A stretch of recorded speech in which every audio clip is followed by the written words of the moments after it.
Hello, everybody, and welcome to Simply Technical. Back again with Keaton, per usual, the Simply Technical squad. And we're bringing Matt back on, who is below. I can point to below. I just can't point left or right. I did it correct, though, even though it was backwards from my perspective. Anyways, this is episode 21. So officially, we have recorded more episodes in season 3 than season 1 and 2 combined. So that's kind of a major milestone. I know I talked about it in the last episode, but we're going to pat ourselves on the back, and Keaton's going to have an ice cream sandwich. I don't think I will. Oh, okay. Never mind. We kind of want to talk a little bit about like some conspiracy theory stuff, like conspiracy theory. I guess it depends on what side of conspiracy theories you are. Some of them might be true to you. Some of them might be true in general. But what kind of sparked this debate was the Russian collusion. If I say conclusion, I mean collusion. Where it's called the Durham report. Is that right? No, the Durham report. Durham report. Where basically it talked about how in 2016 the election, everybody was saying it was rigged for Trump and that Russia was interfering. And this report kind of just said nothing really happened. It was kind of a big deal back then in 2016, right? Well, it was a big deal, I think, for the whole entire Trump presidency. It was people were always talking about the Russian collusion, and it turned out that it was all just a big ginned up controversy made up by the FBI, it seems like. Yeah, they've gotten a lot of flack for this report, basically saying they had no merit to even do merit to go even to look into this whatsoever. There was no cause. It was all confirmation bias, and there was no probable cause. It said that the data that supported it was lacking in analytical rigor. Well, it says here that Clinton's campaign lawyer ended up with acquittal in May of 2022. So that's about a year ago. So I mean, something was going on. It's weird. It's been so long, and I have don't really like Trump very much, so it's easy to brush it off. But the whole Russian collusion thing was a massive deal. It not only was it constantly on the news, but it became like a meme in society where all of us would say if someone won something, it was always Russian collusion, and I think it occupied the American mind space so much for 4 years. And I think there was a lot of people who obviously didn't believe it whatsoever. I think I kind of fell in that camp. I'm guessing you guys probably did too. But there's a lot of people that were 100% convinced. And not only that, there seemed to be a lot of politicians who pushed this thing very, very aggressively and probably knew it was completely bogus. What's his name? Adam Schiff I think he's a senator. He's either a congressman or a senator, a Democrat congressman or senator. And I remember seeing him all the time in interviews talking about this, pushing it in the most aggressive way. And is he going to face any backlash from this? It seems like not, because the story is already out of the news cycle. There's no way. What's interesting to me is that Trump and his team, I guess, are really, really pushing for this report to come out before the 2020 election. Because, I mean, maybe he would have won if this report were to come out before. I don't know. Yeah. It was close, obviously. I don't know if that's close enough to swing some voters. But it's kind of interesting. What if this would happen before? How different would our society be right now? Yeah, I wonder if it would have been a way bigger story, too, because I don't think anyone's talking about it. I always judge news stories by how much they're seen on my Twitter, because my Twitter is very apolitical now. I've kind of erased the politics from it, but really big stories spill over on my Twitter to where people are always talking about it. I haven't seen a single person talking about this. I think I sent it to you. Yeah. I didn't even know what happened. No idea. I see Ben Shapiro talking about it for like 2 days, and that's the last I saw of it. Yeah. Yeah, and some of the people overseeing the report, I guess Barr is one of them. He elevated it to special counsel just so that like it would be more difficult for the Justice Department to degrade it if one side was to be elected. Yeah, so their independence. Yeah, so I mean, I get it from the Joe Biden side or the Democratic side of, well, this is from our side, produced this document, or not document, this hoax, I guess you could say. And we don't want to be embarrassed that it's not true, even though we knew it wasn't true or most likely wasn't true. I mean, which is more embarrassing, if it is true or if it wasn't true? Because even if it wasn't, say if it was true, okay, yeah, you included Russia, but you allowed Russia to come into our, you allowed Russia to invade our government, essentially, and influence us one way or the other. But if it's not true, the one side, the Democratic side, came up with a lie, essentially. So really, it was not a win-win either way. Yeah, it seems like usually in conspiracy situations, I don't like to attribute malice to what could be said as like stupidity, but it sure seems like just pure malice. Like all these people seem to know about it. I think the Durham report essentially says that this was like laundered in through the Clinton campaign, and Obama was in charge of the FBI at the time, and greenlit this entire thing, and that's what sparked everything. And yeah, I'm sure like a lot of the media that pushed the story probably was not aware, but there's probably quite a few people that were important people that were well aware this was a bunch of crap and pushed it out. Yeah, the FBI even was like, maybe not on record or directly quoted, but they were describing it as rookie mistakes and that it was undercutting the Bureau's belief inquiry into possible Trump-Russia internet back channeling. So like they were embarrassed about it. I think some of them were, at least. Gosh. I don't know. You have your biggest and brightest on the case because out of all the FBI cases that they work on, that's one of the few that's actually going to be known to the entire world. So to have rookie mistakes on that is just a joke. Yeah, there's no. I mean, I am sure that there was top people on that. I don't think it's rookie mistakes. It's definitely pure. If you give the best intentions to any of these people, it is purely confirmation bias and trying desperately to find something into someone they obviously hate, and that's like the best intentions. The worst and the most likely to me is just purely trying to sabotage.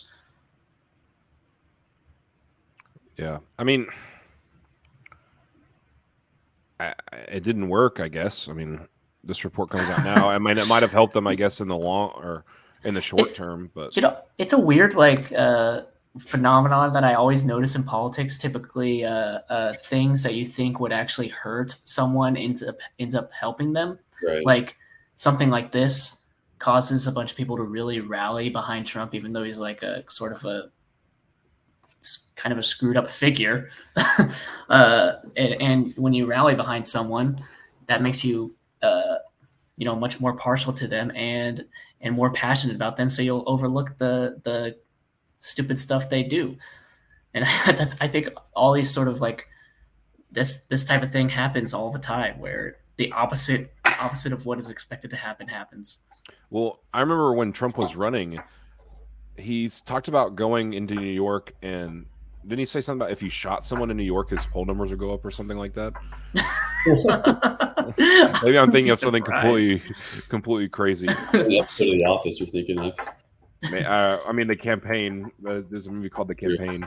I mean, he actually shoots somebody and his poll numbers go up. So it's a legitimate strategy in like primary election season to be as extreme as you can, because the people who are the most extreme are the ones who are usually the ones to show up to vote, and then you moderate after you win the primary. Yeah. Donald Trump, quote, "I could shoot somebody and I wouldn't lose any voters." Oh my gosh. January 23 of 2016. Oh my gosh. Do y'all think this report's going to have any impact on the next election? I mean, I can give predictions for the next election if you want. I hope not, but I think it will. Primary wise, I think yes.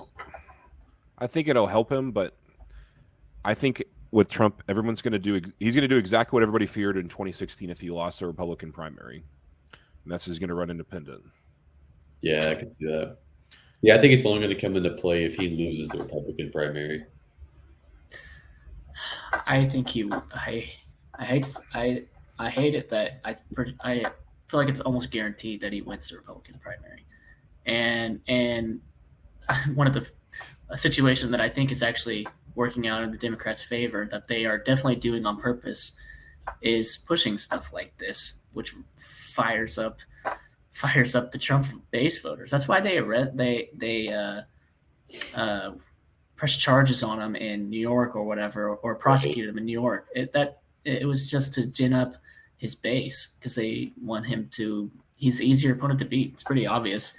Like it's a lot. Ron DeSantis over him. Yeah, Ron DeSantis wins a general easy, but he doesn't win a primary easy because Trump is so popular with the base. It's you do advertising for your opponent so that they can. I mean, that's what they did and it was genius. It was genius. They did that in the 2022 election season, where they would essentially take the most far right candidates in swing districts, and they would run ads against these people. And even though these people were polling very low, when they ran ads against them, it automatically drew support from the right-wing people. They're like, whoa, look at this. The Democrat keeps attacking this guy. They must be interesting. And then those people rose, and they ended up winning their primary, and it was easy to beat them in the general. It's like it's such an easy strategy to do. I think they executed it to perfection in Pennsylvania. Oh, yeah. Yeah, Republicans were expected to run away with the mid-years, but they had a huge disappointment by what the expectations were. Yeah. I don't know. It'll be interesting to see. I really don't think it's going to play that big of a deal unless Trump wins the primaries. Because, I mean, I just don't know how, between him and DeSantis, how that is a deciding factor. Like how that would come down to it, you know? Yeah, I just think it's. I just think it makes his base more passionate about him, and they'll show because who. Not a lot of people don't go out to vote for primaries. Not nearly as many as do for the general, and I mean, the people who go out to vote are those like hardcore Trump fans, and he only gains whenever he gets attacked by, or shown that he was attacked for 4 years over some garbage narrative. I want to. Matt said something earlier about distrust with that. I guess, did you say with the FBI or just the government in general? Yeah, kind of the special operations of FBI or special operations of the government, like FBI, CIA, ATF. We'll kind of touch on all those today, but mainly just those big functions that we know about. Well, I would say that since Trump was elected, I think the growing distrust and general dislike for the government has grown tenfold. I'd agree with that. That more people now, I think, are starting to pay attention, because during his whole presidency, he was, playing victim, which in some cases is maybe valid. And the other side, the liberal side, the Democratic side, was feeling attacked, and so they said, well, how can we trust the government? Trump's elected. And so you have both sides starting to grow distrust and discontent towards the government. What are your guys' thoughts on that? I definitely agree. I mean, I don't feel good about the FBI or the CIA. Real quick question before I keep answering this, but what is ATF? alcohol, tobacco, and firearms. Okay. So another like branch of that. I mean, I don't feel good about this whole thing. It's kind of ridiculous. Like you have partisans in things that are in areas that are supposed to be nonpartisan, and yeah, and when it comes down to a society, the most important thing in a society, a well functioning society, is trust. When you don't have a high trust society, no one works together. And I think that trust has to start at the highest levels, which is the government. You don't trust the government, well, how are you going to trust your neighbor who's the opposite, voting the opposite party of you? It's a dangerous thing that yeah. What do you say, Matt? Yeah, no, I definitely agree. Like, I think the last 5, let's say 10 years, people have lost a lot of trust, especially those agencies that they have. But I mean, the scandals and issues with these agencies go back 50, 60 years. But it seems like people never really lost trust until just now. And I think this Durham report is a huge, kind of like a cherry on top. Like, we've always known there's corrupt stuff going on. There's a litany of stuff you can point to. But I think just having this Durham report come out really is kind of people are, okay, I'm done with this. Especially like loyal Trumpists, for example. They've heard for nothing but the last 6, 7, 8 years, news is bad. News is bad. News is bad. Don't trust the media, XYZ. And that's kind of bled over to not trusting the FBI, not trusting the CIA. I mean, for all we know, CIA is probably listening to our conversation right now, right? I think people have lost a lot of trust, especially in the last few years. Yeah. That leads me, I was going to ask a question on top of that. So do you think, you kind of already answered this, but I'll just reiterate it. So do you think that people are trusting less because the government agencies are more corrupt now, or is it more, we see it more now because of social media and, the people who do see things, their voices can be amplified quite a bit on social media? I think definitely with the rise of social media, we've seen those. One thing I was going to look up is, I know there's some CIA files that were revealed recently. Let me look up real quick. The ones on aliens? No, there was just a lot of just old CIA documentations that were released. ChatGPT is telling me 1973, 1992. So over time, a lot of these files, 2017, thousands of previously classified CIA documents were released back in 2017. So those dated back to the 40s, 50s. You said 10 years. You said 10 years ago. And next month, actually, is the anniversary for when Snowden released his NSA documents, the 1.5 million files. So I think that's probably when the start of it. And I mean, he released stuff about the Patriot Act. If you don't know anything about the Patriot Act, look it up. I don't think we're going to talk about it today, but that stuff is kind of scary. Talk about not trusting your government. But he released that stuff 10 years ago. Go ahead. So is that just like the surveillance on us, secret courts, secret judges were the main things. It's all anti-terrorist in the, I guess, essence, and the fundamentals of it are, it's for, anti-terrorism, but you can use it on anyone. Well, we think you're a terrorist. It goes a little bit into those like red flag laws for like gun owners. Yeah. Well, you tweeted something that, you tweeted, or you had a podcast talking about how you didn't like the CIA and the FBI. Well, guess what? You're on the red flag list now. So like those secret courts from the Patriot Act is kind of like that. Yikes. So what are we doing right now? Getting on a no-fly list, probably. Sorry, Matt. Yeah, I guess I'm stuck in Oklahoma this week. But yeah, I think that's when it generally started. Now, granted, I guess you could say, if you think back to like conspiracy theories in the past, people were literally attacking the government. I mean, they're like, it was kind of crazy people. I say kind of, they were crazy people attacking the government. But I think it's become a little more mainstream now. I mean, you think of January 6th. Now, granted, they didn't set off any bombs at the Capitol or, you know, and I don't know if you guys want to get much into this, but like the January 6th stuff, that, I mean, a lot more people were involved in that than if you think back to Oklahoma City Murrah bombing was like one crazy guy or a couple crazy people, and like they attacked the government. So like I think it's a little more mainstream to like hate the government now. That makes sense. That's actually a good example of how much this sort of anti-government sentiment has grown, and they have no one to blame but themselves. Yeah, all it's got to take is one YouTube rabbit hole one night, and you can hate the government.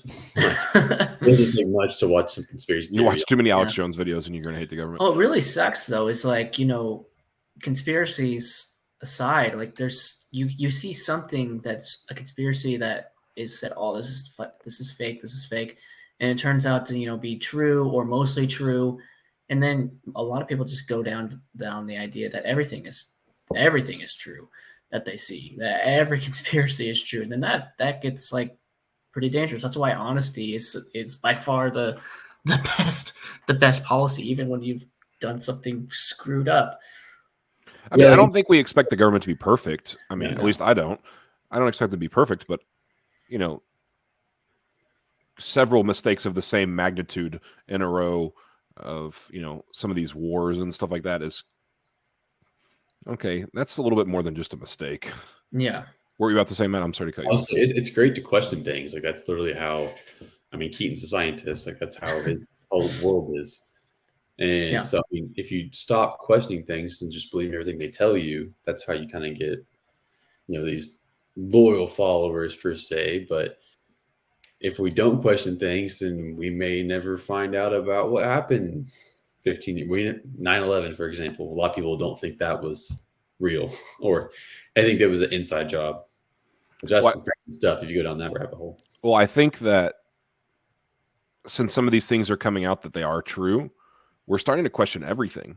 I mean, I think I saw a TikTok that was about the Murrah bombing, saying that he was a CIA plant. I mean, like I saw that. Like there's everything is. I mean, everybody is a CIA plant now. I mean, it's so dangerous. Like, you know, the most extreme version is the sort of Alex Jones where the shootings are fake and it's like all crisis actors. Like that's what ends up happening is people will believe stuff like that because the government can't be honest about things that they should be honest about. Yep. Well, I kind of mentioned Waco. Matt, you had some things to talk about with some things leading up to it, I think, right? Yeah, so there's a documentary that came out on Netflix 5, 6, 7 years ago called Oklahoma City. And what it does is it connects an incident at Ruby Ridge, Idaho, to Waco, to Oklahoma City. So for those that don't know about Ruby Ridge, there was a ex-Green Beret from Vietnam who moved his family up to the mountains of Idaho, middle of nowhere. They just, you know, they wanted to be by themselves. Well, the ATF, as we mentioned earlier, they got wind of ATF and FBI, sorry. They got wind of some of the firearms that guy kept. I mean, he's an ex-Green Beret, which for those who don't know is one of the best special forces in the military in the entire world. So to be, you know, shocked that guy has guns living in the mountains of Idaho, I mean, come on. I think they were questioning if he had some rockets and things of that nature, just stockpiling. Anyways, they decided that they were going to investigate his house. Well, what the FBI did, instead of, you know, just going up and just knocking on his door, they decided to do surveillance. It wasn't traditional surveillance like we thought we would think of now, you know, maybe a drone flying overhead, hacking into cameras, that kind of stuff. They literally got in ghillie suits and crawled through the forest around his house. Well, the guy's son was out there one day just, you know, being a kid with a rifle out. What you do in the country, you just go walk around with a gun. And he saw movement in the ground. So he shot and killed one of the FBI agents that was in the ghillie suit. Well, the other FBI agent that was with him shot and killed the kid. So as soon as that guy found out, he obviously heard the gunshots, came out, investigated, found his kid dead. He brought the kid's body back inside and barricaded himself inside the house. Well, that's when it all kind of went to crap, and they brought out helicopters, I forget exactly the acronym, but it's FBI. It's kind of like SWAT. It's like their special division. force of FBI to do raids and everything. They were watching him, and the guy was doing fake charges, like basically like egging on the FBI, basically like, you're not getting me kind of thing, me and my family. Well, they had his house surrounded by sniper rifles. Well, it was a false charge the guy was doing, but the FBI agents thought it was real. So they just started firing in the house. And they ended up shooting and killing his wife, who was actually holding I think there's like a 1-year-old baby at the time in her arm. So that guy went bonanza. He was obviously super pissed.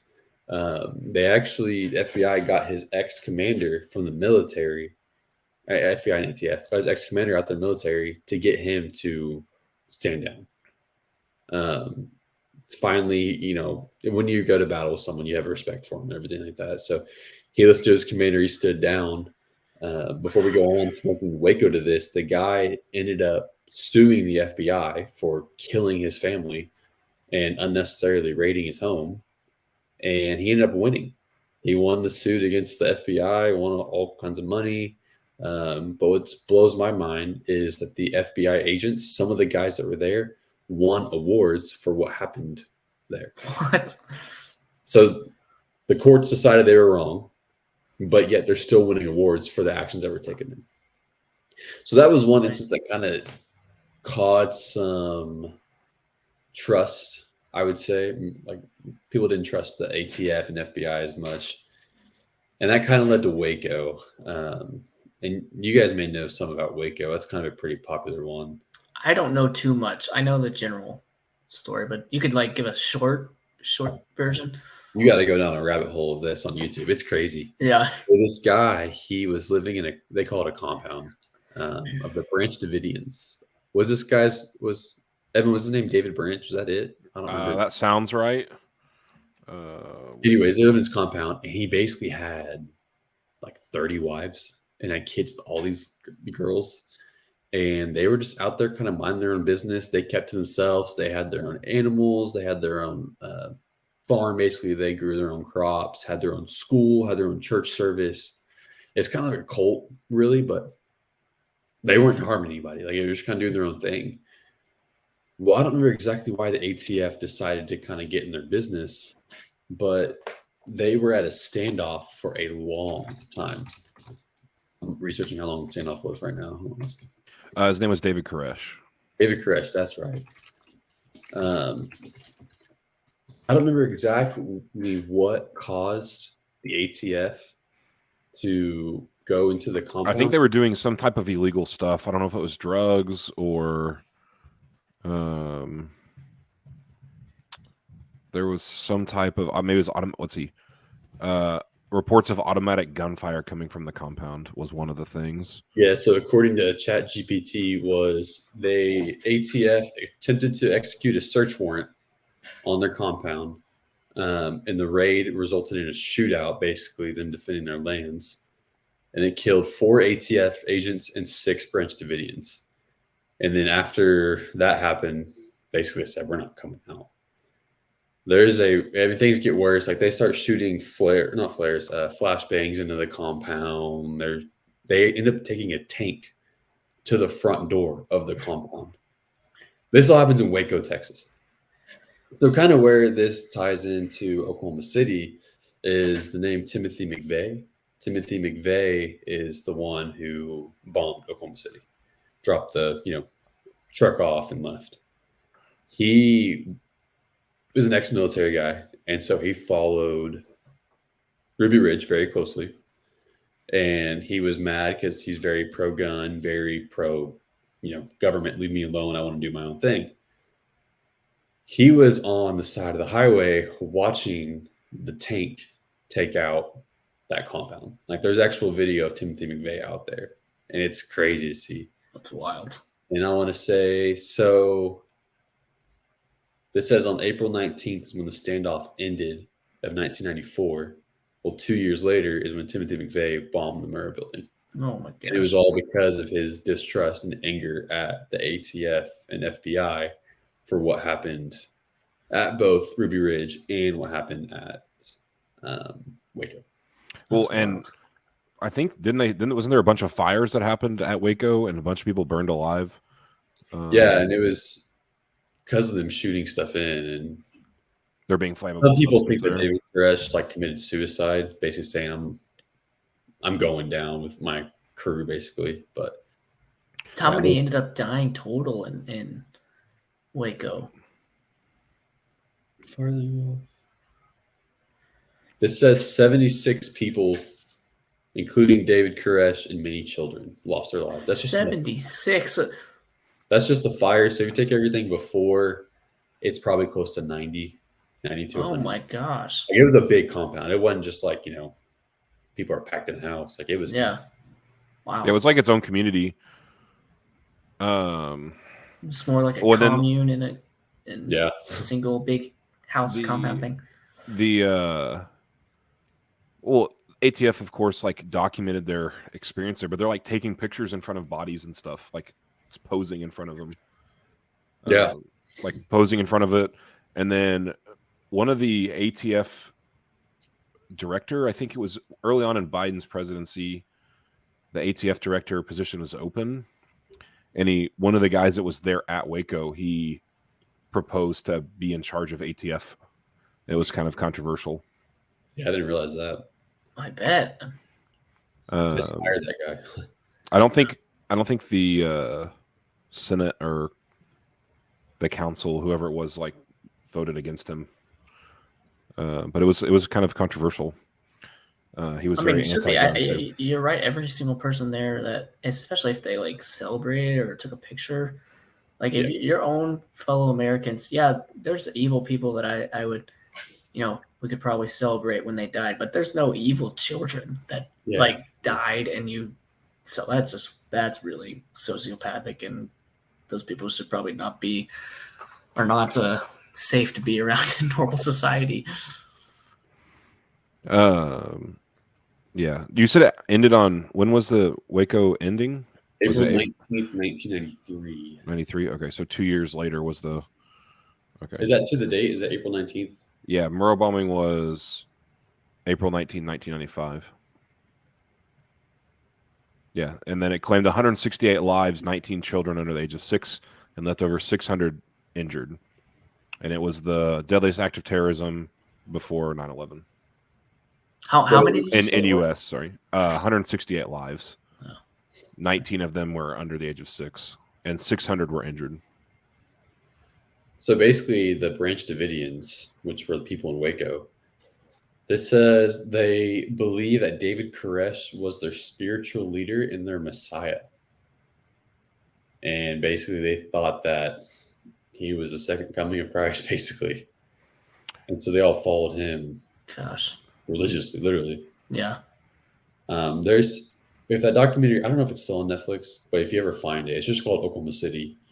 They interview people who were formerly of that compound that got out before everything went down. It's definitely worth recommend. I definitely recommend. Yeah. Is it still on Netflix? I don't know, but like obviously with us being from Oklahoma, the Oklahoma City bombing is something that it's a big we deal. all have pretty good knowledge of. Yeah. But I had never heard of Ruby Ridge. Yeah. And up until then, I had never heard of Waco. I've heard of it more now since then, but Ruby Ridge is the one that just blew my mind. I mean, the guy was literally just chilling at home.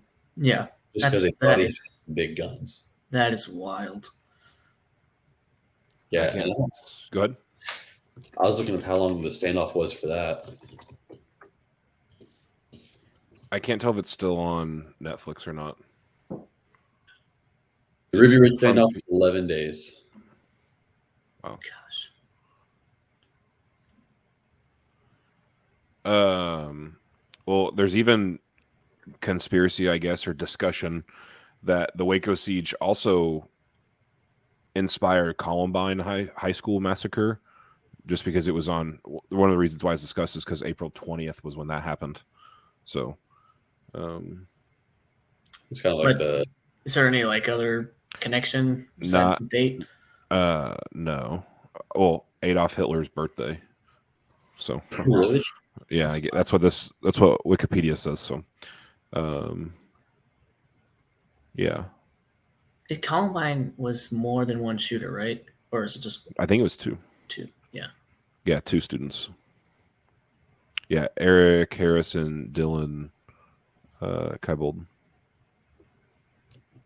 That kind of blows my mind. Like how do you, obviously, like, there's messed up people and that perpetrate the crazy stuff like a bombing or school shooting, but how does there two people that somehow connected from one school and end up being like that? That is wild.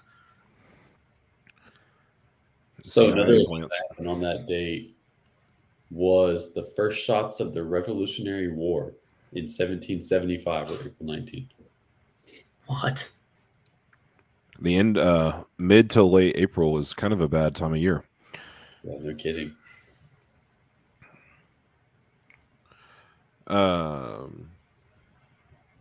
Yeah, so ATF, man, there's some pretty sketchy guys. Yeah, I never hear about them anymore. So the gun community talks about them quite a bit, but that's just because I'm not really much part of that. Just because of like they are non-elected officials, but they write memos and reports that can affect gun ownership and gun laws, I guess you would say, because they're the enforcement agency. So a lot of times they will write memos and recategorize how certain firearms are, and so it gets everybody up in arms about that. And with this most recent one, there's been a lot of talk of like defunding them, I guess, of taking away a lot of their funding.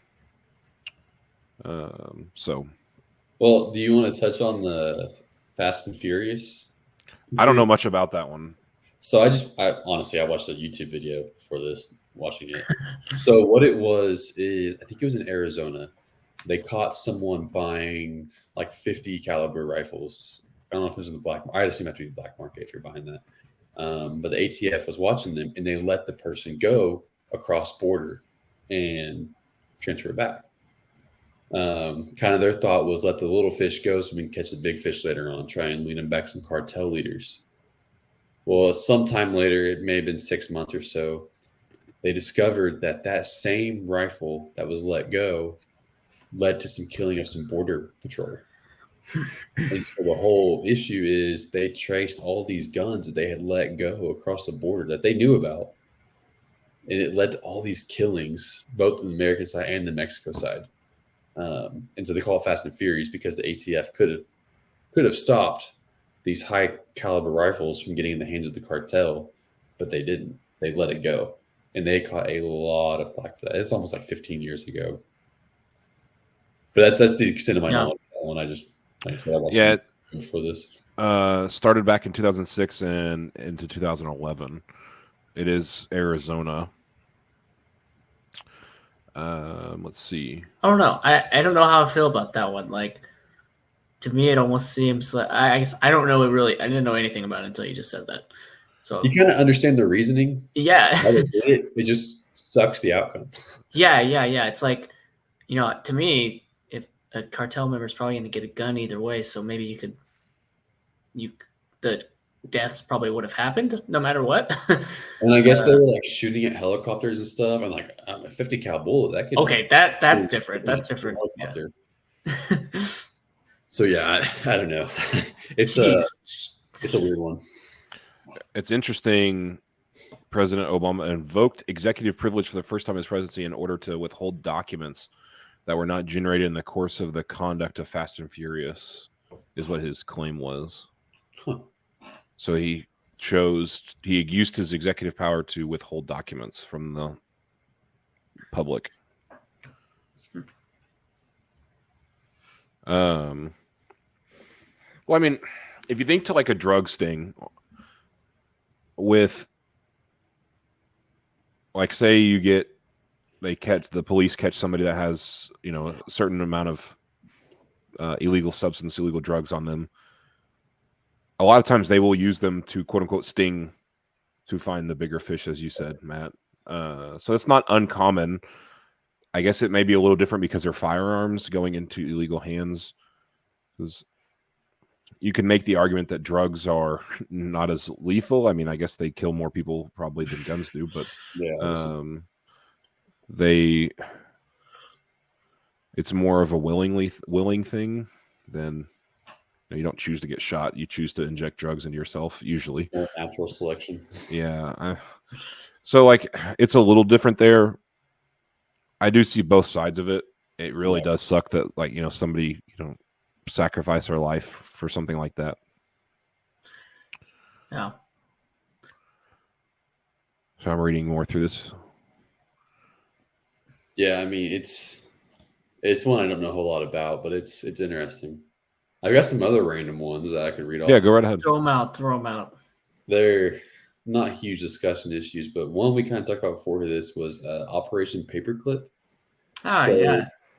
Obviously, the Germans in World War II, one of their biggest reasons why they were so successful for so long was their scientific advancements. Like, they were ahead of times for everybody. I mean, you go back to every historian, they say if you take an American tank at the time versus a German tank at the time, that German tank's going to win 10 times out of 10. Like, their advances were so much better. They just couldn't fight a battle on two fronts. That's the only reason they lost. But because of that, they had a lot of great scientists. So after World War II ended, the U.S., I don't even think it was a CIA at the time. They hadn't been developed yet. But it was called something else. They started Operation Paperclip, where they hired ex-scientists from Germany to come basically help lead our advancements in our society. They try not to pick the worst of the worst guys, like SS members and whatnot. But not saying some didn't slip through the cracks. Oh, I'm sure they did. One of the guys that they brought over, I don't recall his name, he helped NASA develop the first spaceship that went up into that went on the moon. I think I know. I'll find his name. Van Buren, I want to say. Yes. Sounds right. But yeah, there's a whole bunch of advancements that they made because of getting all these corrupt scientists, basically. Well, I will say that we were using foreign scientists before. I mean, wasn't the Manhattan Project developed by a lot of German scientists? But they defected before the war. Yeah, that's why it's a little bit different than Operation Paperclip. Like, all these, we granted immunity to them. Is what you're trying to get at? Yeah, Matt hit it though. Germany, Austria, and Switzerland too. Switzerland was not really involved in World War II, but these were like the dominant scientific countries of the world. This is where especially the physics and chemistry advancements were happening at the fastest pace. This is where, Albert Einstein was. This is where I think Niels Bohr probably was. All these people who are big deal in physics and chemistry and made all these advancements in the early 1900s. All were there. These were the premier institutions of the world in those countries. And World War II caused a massive brain drain on Germany, specifically, as well as Austria, where all those scientists came here. So that's why the Manhattan Project could pick up someone like Albert Einstein to hop in. Albert Einstein was Jewish. A lot of scientists back then were Jewish, and so they had to get. They would likely be killed. But Operation Paperclip, I think, was taking. Yes. Yeah, you're good. Okay. Yeah, you came back. Yeah. Operation Paperclip was taking like people who worked for the German government during World War II, and gave them immunity because we wanted their brains. I mean, I don't know how extreme it got. Do you know if any of them were part of medical experimentation in concentration camps, or did they not go? Did those people not? I don't know about that. Yeah. Although on the topic of concentration camps, most people don't know this, but we had our own concentration camps during World War II. We were rounding up Japanese Americans, German Americans, and Italian Americans and throwing them in camps because everyone thought they were spies. Yes, that is true. But I wonder I don't know if it's just whitewashed history, like washed over history, that, or is it? I don't think we were like doing medical experiments on them or gassing them or anything. So looking up, some of the advancements that those people had that they brought over from Operation Paperclip. One says what I just mentioned about the airspace, or about the rockets, essentially. Next one was aerospace. This guy helped to develop advanced aviation technologies, guided missile systems, and supersonic flight capabilities. And then another person they brought over, he's known as the father of space medicine, contributed to space physiology and the understanding of human adaptation to space travel. They also brought in people from microbiology, pharmacology, and infectious disease. So a lot of the stuff that is kind of the backbone of our society now, and why we're such a dominant superpower in the world, in the United States, is due to Operation Paperclip back in late 40s. It's true. I mean, the United States scientific enterprise really took off at about that World War II time. You had that shift from the German sort of surrounding area to the U.S. as the dominant scientific superpower. And I bet a lot of that was because of the brain drain and this Operation Paperclip, where everyone was moved here. So this is kind of, I guess, kind of off topic, kind of on topic. But speaking of Germans leaving after World War II, a lot of the SS officers, they weren't going to be accepted back into German society. So they fled to South America. So I have a coworker that worked in South America for 5 years, and he said that there was small German towns sprinkled throughout the countryside of Venezuela. And he said that they're all up and down South America. So if you look at, what is it? Argentina's soccer team, most of them are kind of white. Yeah. So a lot of people attest that to all the Germans that fled after World War I and II.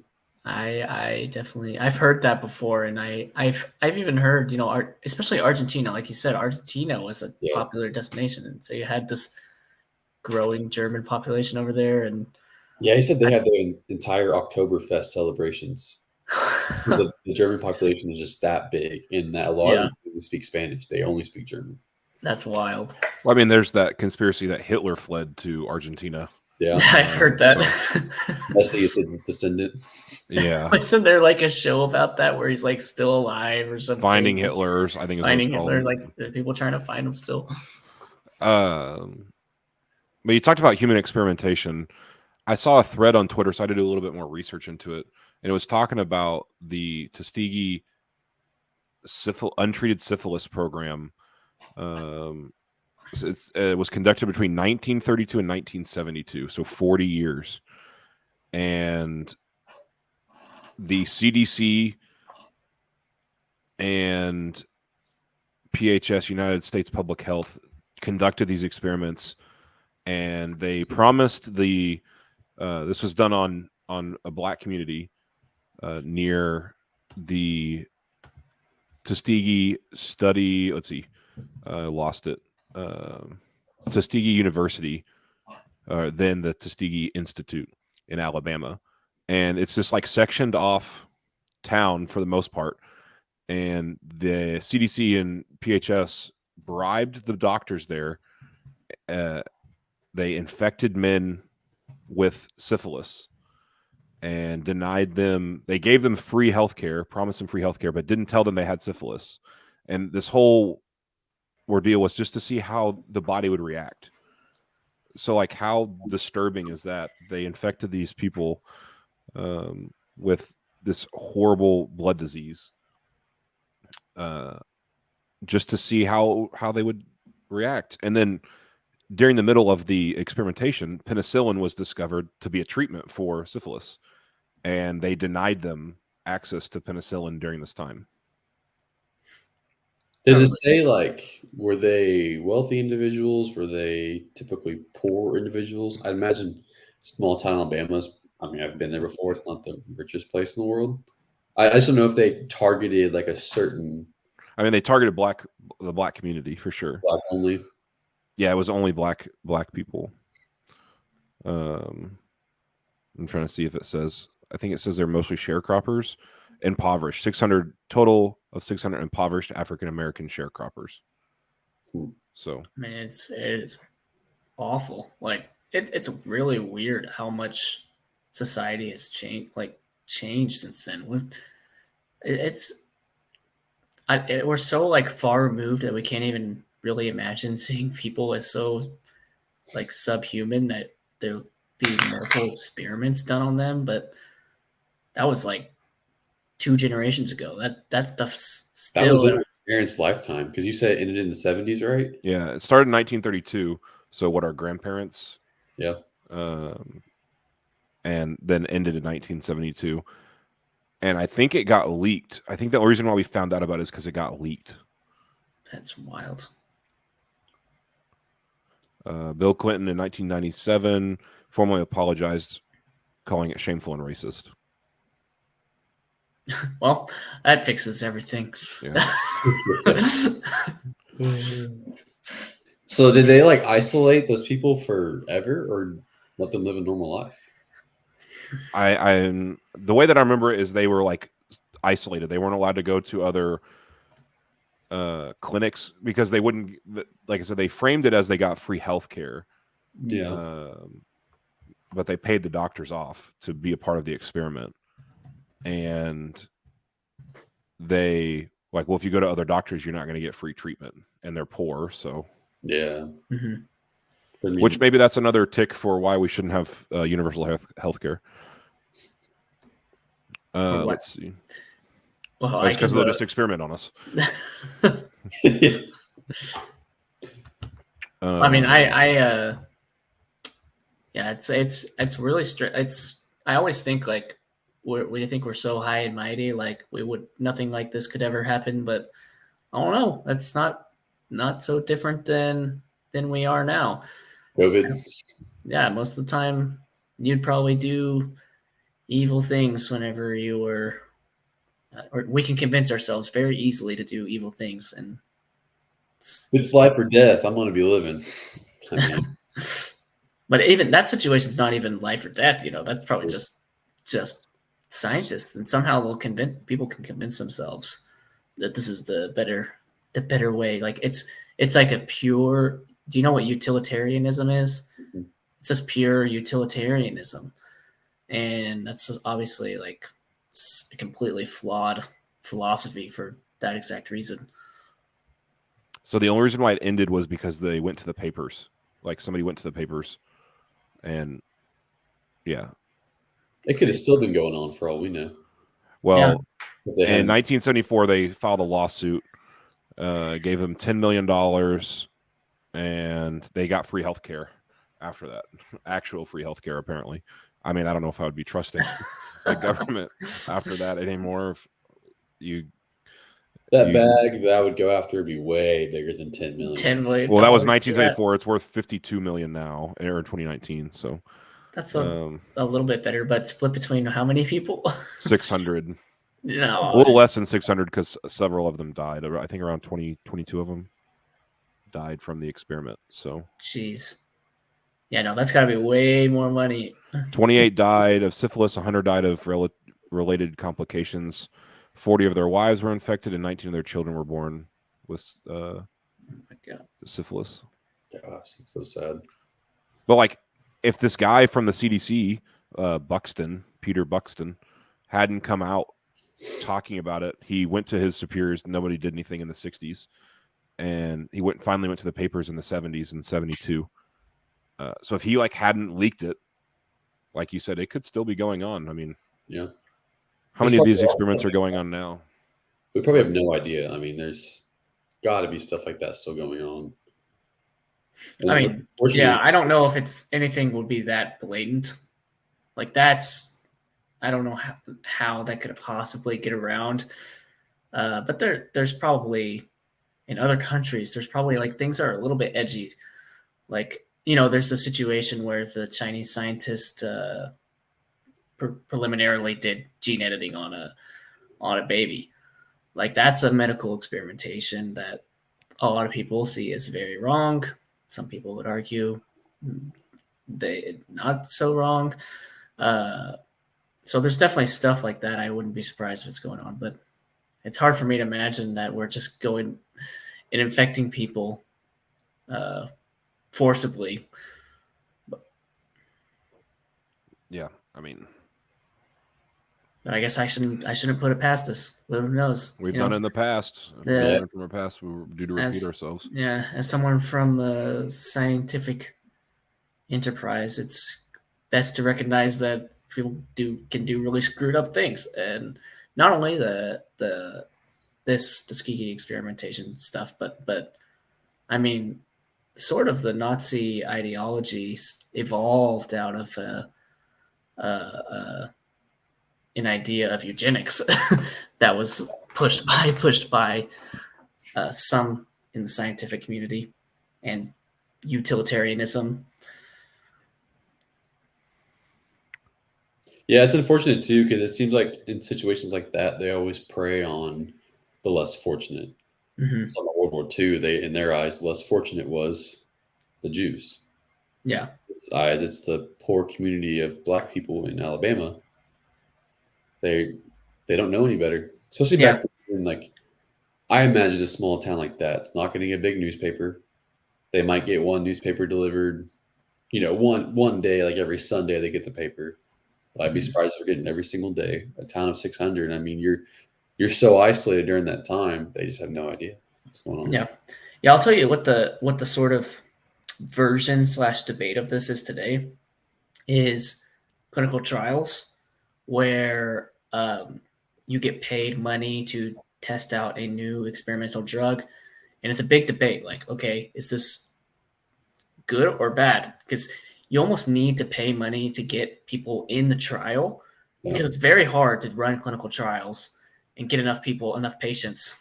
But then also, if you start paying money, then naturally poor people will be the ones who want to be a part of it because they need the money.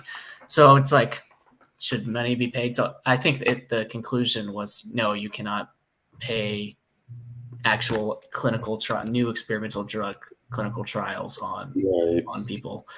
At least I think that's what the conclusion was. Well, I mean, you could never pay enough for rich people to do something like that. Well, depends. I mean, I would do some experimental drugs, but also I meant like top 10%. Yeah. I'd pick and choose my get the placebo. My clinical trial. Yeah. Do we have any hot takes or anything that we want to go back on? I do want to say there's one more thing that I found the FBI did that I couldn't leave out. So I guess they developed a way to spy on the Russians back during the Cold War times. But the way they decided to do this was they implemented a listening device into a cat's ears. And so when they put it into the cat's ears, they spent years training this cat, trying to get it to go certain directions, whatnot. As soon as they got the cat to Russia, it died crossing the street because it got ran over by a car. Apparently, they spent $3 million working on this, implanting a listening device to this cat, only for it to get hit by a car and never do. That's the dumbest. For today's money, that's like $25 million, $30 million. Yeah. I mean, that's government work. Yeah. I mean, I'll train some dogs for that, I guess. Maybe not to get run over. Also, what were the odds they were just going to let a cat in there? I don't know. Yeah. I don't know. Maybe I'm stereotyping a Russian man, but I feel like Cold War Spetsnaz Russian dudes are not going to be letting cats in their room. Yeah, no kidding. You take any advantage you can get. Right. Cold War is wild. I need to do some research on that because every time I hear space race, right? The space race is awesome. But just the fact that people were under nuclear threat, all kids were having nuke drills as if it would do anything, Yeah, right. The whole thing is wild. It's just we're kind of in a modern one now, for being honest. What's that? We're kind of in a modern one now. Oh, we are. It's weird though. It's like a Cold War. Yeah. Where it's not as blatant, but I think eventually, maybe that's my hot take, is I think eventually our Cold War will become I less think cold. that the FBI or CIA will eventually start a war with Russia. That's my hot take. I think Why? the CIA or FBI will blow up the Nord Stream pipeline. Full circle now on last Yeah. one. Right. What was your reason, Matt? Why do you? Is there a reason behind that, or is that just like a shot in the dark? Shot in the dark. Okay. We already don't trust him. Why not? Yeah. And there's history of them trying to do assassination attempts, like the Bay of Pigs. They tried to kill Castro back in the 70s. There's evidence there that they've taken steps. Why is it that they're so good at executing things on the American people, but so terrible about executing things on foreign governments? Yeah, right. Maybe they just try a lot more often than we're aware of here, and it's a lot harder to get shots on goal in a foreign country. JFK. Yeah. Well, something we didn't talk about. It's not really a conspiracy theory. It's kind of real. What was that thing in? Was it Wisconsin, Michigan? The Michigan governor. Do you remember that, Keaton? Yeah, I do. I don't remember exactly what happened where they were like egging on one guy. It was like 3 to 3. They started a campaign to like kidnap some government officials and hold them ransom. And it was like a group of like 10 people or something. I think it was 4. And I think 4 3 people? of the I don't know. I think 3 of the 4 were FBI. One of the guys was legit, like they were egging this guy on to like kidnap, and they said, "Oh, we got you." And it was, 3 of the 4 people were FBI agents or like were government officials. I mean, I think just to kind of like highlight some more things, January 6th, I think the FBI had a little bit of part of that. I mean, egging things on. And then what was the other one? Wasn't there a Dallas shooting a few years ago? Oh, the Orlando, was it? No. Oh, the Vegas shooting. Well, there's Vegas. That one's interesting. Concert. That no one. I mean, that we could have a whole podcast just talking about that. Wait, I wish we could but they don't have any information on it. That's what's so conspiracy. Maybe next time I come on. But there was like a legitimate shooting in Dallas. I think there was one in Orlando. Oh, it was Orlando. There was one where they were encouraging the guy that he needed to do a mass shooting. He was Muslim. Was that and he was like he had a love interest. Oh, and she was FBI. She was an FBI agent or a CIA agent, and she was like egging him on to like do a mass shooting. And he was like, "No, I'm not doing that." And it got released that she was in the FBI trying to egg him on to do a mass shooting so they could I mean, I think a lot of these are we're gonna egg people on to do these things, and then we're gonna catch them in the act or before they do it, and then they end up not catching them in the act. They end up catching them afterwards. And oh yeah, we knew about this person. Yeah. I think there was one. I wish I could find it. There's one in Texas area where a similar situation, being egged on, and they knew the time and the place the person was going to be doing this shooting, and the FBI agent who was there chickened out basically and didn't stop it. And I don't think it ended up being like a big mass shooting, but maybe a couple people died or got big injured. is relative. We'll say that. Yeah. Because I mean, a mass shooting is a mass shooting. Yeah, I don't know if it was a mass shooting in the end. I honestly don't know. I just know that this guy did not get stopped. And didn't he try to attack a police station or something like that, or it was a parking garage? I don't remember. Okay. Well, my past I'll go back to full circle back to my hot takes. My hot take is gonna not come true. Boston's gonna lose, so they're down 3-0 to Miami Heat. So are they down 3-0? I haven't even paid attention. They're the second. Matt, is that right? Second seed? Yeah, 2 seed. They got the 2 seed, losing to the 8th seed Miami Heat. Oh, and I've been saying since the beginning of the NBA, or I say beginning, back in January, I think is when we started again. I was giving my hot take of Boston Celtics are going to win, and they're failing me. So they got destroyed yesterday. Yeah, absolutely destroyed. So rest in peace, my hot take. But so anything else? Nuggets. Yeah, Heat Nuggets, most boring playoff matchup of all time. Might as well be Memphis versus OKC. That's not impossible. That would be great. I mean, that's a great rivalry right there. Charlotte Hornets versus Oklahoma City Thunder. That's the matchup that we wanted. That's the only other more boring than Denver Heat. Anyways. This has been Something Technical. Thank you guys so much for watching, and we'll catch you next time.